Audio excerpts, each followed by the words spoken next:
In this video, I will show you how to use Claude AI in VS Code. So the first thing you need to do is go to VS Code app and then click on this and then search for Klein.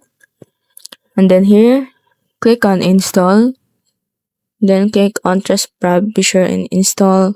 And then you will see it here that it's installed. And then click bring my own API key. Click on continue and then choose the Anthropic here. And then after that, go to your browser and then search for this Anthropic. Click on drop down and click on Cloud Console. And then click on continue with Google. And then click on individual if you don't have organization. Then click on get API key. So for this, you need to pay a $5 to get an API key. So in billing address, you need the full name, country or region, address.